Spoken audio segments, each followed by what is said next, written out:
Bonjour, aujourd'hui nous allons voir la production de froid et plus principalement le diagramme enthalpique. Je vous conseille de regarder la vidéo 1 du diagramme enthalpique pour connaître davantage le diagramme en lui-même. Mettons-nous en situation. Vous devez faire un rajout de fluide frigorigène de R134A pour mettre en route une pompe à chaleur. Vous avez pris une mesure de pression et de température et vous voulez analyser ce point sur un diagramme enthalpique.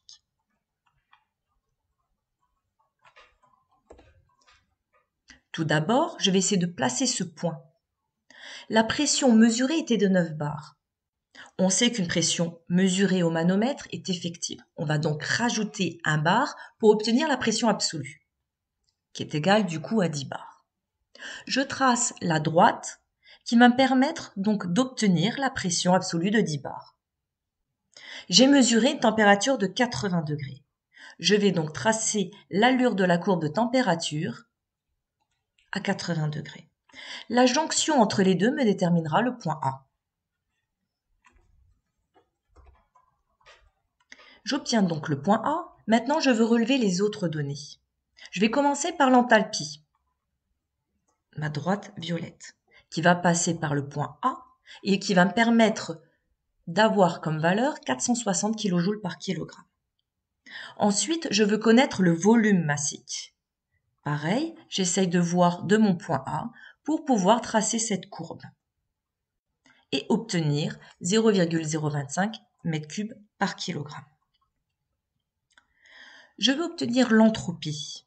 Pareil, je trace à travers ce point-là la droite d'entropie et j'obtiens 1,82 kJ par kilogramme Kelvin.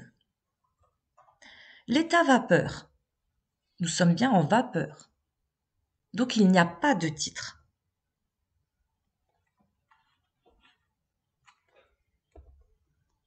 En conclusion, le diagramme enthalpique est différent pour chaque fluide frigorigène, mais son fonctionnement reste le même.